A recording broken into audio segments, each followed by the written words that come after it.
What's up, witches? I originally was just going to do this video facing away from me, but when I went back to edit it, I realized that doing the entire intro, just filming a blank screen, might not be the most entertaining thing in the world, so I'm going to film this really quick. But what I want to do today, since today is Friday, which is Freya or Frigga's Day, but since Freya is my patroness, I say it's Freya's Day, but to each their own. Something new I want to try today and try to make a habit of really is just sitting down to do more intuitive tarot reading. I've always loved tarot, but I'm very glued to my books still, so I really want to just get in the habit of doing tarot card pulls more often and just doing intuitive readings so that I can practice familiarizing myself with those more standard Rider-Waite based decks and hopefully be able to do readings for people other than myself, since that's all I've ever really done. And yeah, just practice doing readings in general and just doing it for fun and in a more casual way, and instead of just very few and far between like it has been for me over the years. So yeah, let's get into it. I already shuffled the cards before I started, and I just kind of took a moment while I was shuffling to focus on Freya today and see what words of wisdom she had to share with us, and if there was anything she wanted to communicate to the world at large through me in this reading. So let's see how I did.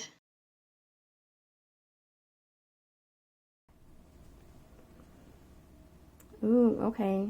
Queen of Cups, the Empress, and the Ten of Cups.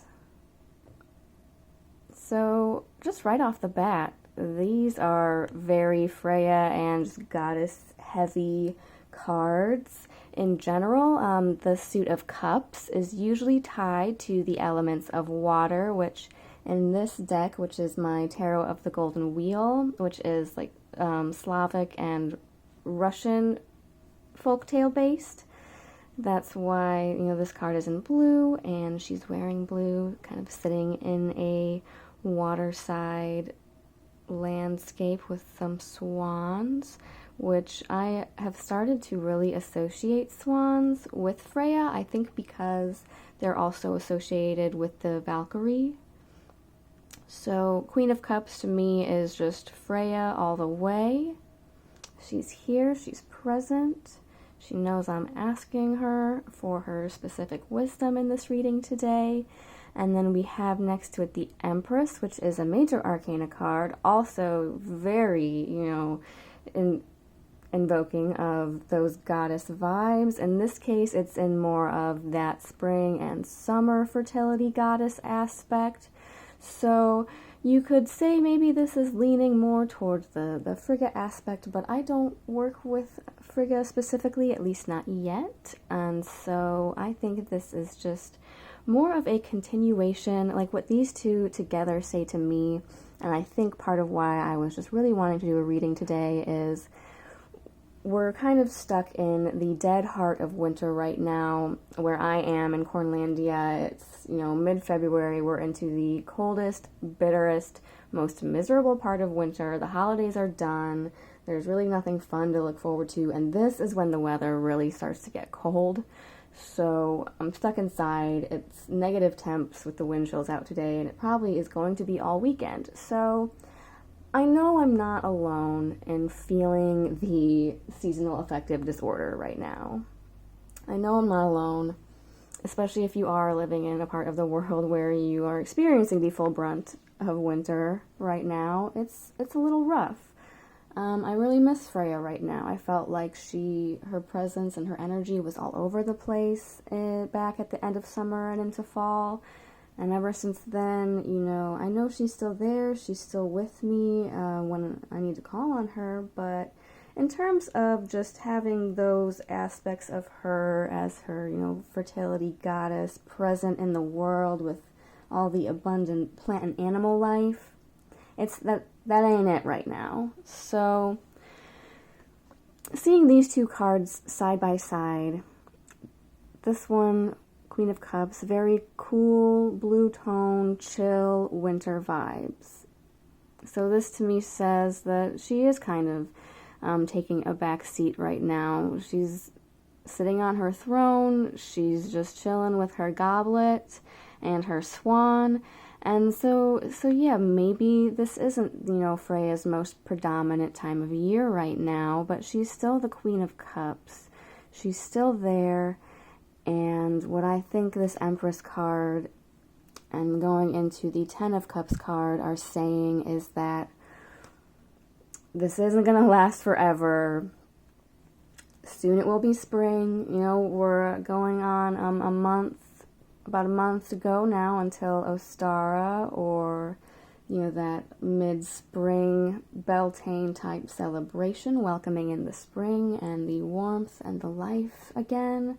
So, which I'm very much looking forward to, and incorporating some Freya and some Vena rituals into those times of year. But yeah, I think this is just a really encouraging, positive message from Freya overall on her day to day.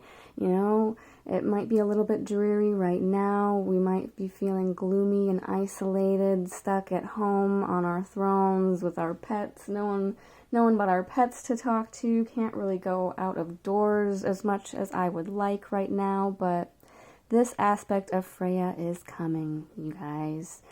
She's standing in front of her birch grove, which to me is associated with the root Berkta, also a very primal forest goddess energy. That would be getting to me into more of that Nerthus, Freya's mother. And, she's sitting in this field of grain and wheat, sunflowers, abundance, bright, warm colors. So it's on the horizon. We're past that midpoint of winter. The days are starting to slowly get longer again. And it won't be long before we're back in the Ten of Cups.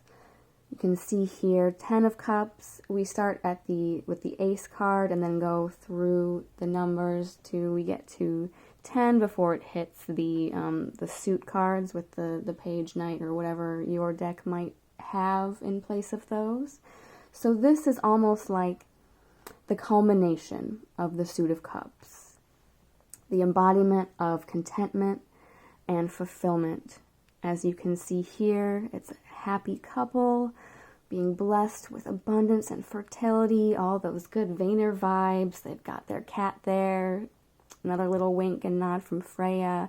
And then fertility is also definitely what her brother Freyr is also about. They're standing in their abundant grove of fruit with their new child. And so, yeah, I think this is just a very nurturing contentment card of fulfillment, and just her way of saying that we're in that period of transition. We're gonna get here, guys. It might still be a while. Winter's not gone yet, but hang in there. Freya is here. She's coming back to life. She's gonna be back before too long. It's that time of year to start planting your seeds, planting your gardens for this year, and getting those things started. So we have a lot to look forward to on the horizon. And that's just the message that I'm getting from these cards, the message to carry with us going into this weekend through, maybe just the end of this month and into the beginning of March. So we're in that transition time. I know winter is here, but spring is coming. So, yay. I hope you enjoyed this. Let me know if it's something that you want to see more of in the future. This was definitely a lot of fun. I did better than I thought I would, but I think for me, being an emotional, watery person, I tend to just pull cards from the Suit of Cups in my readings a lot, so I'm sure if I start doing this more, there will be readings where I'm going to pull cards that I'm not familiar with, because I only do readings for myself right now, and I think because of that is maybe why I tend to see a lot of the same cards popping up in my readings over and over. So hopefully doing these more general readings for YouTube and for the community will be a good way for me to practice and get some experience with the cards that I might not be as familiar with. But tarot overall, as with most things in paganism and especially magic working, it's very symbolic, very rooted in symbolism. So for the most part, as long as I know what elements and what types of concepts each of these suits is representing, like with cups being tied to relationships, water, and emotions, feelings, I go from there. And then I especially like this deck specifically because it's so heavy on the symbolism, which makes it easy to interpret. So that's all I really have to say about these cards. I think I will try to start doing this on at least a weekly basis, so stay tuned and I'll see you next time.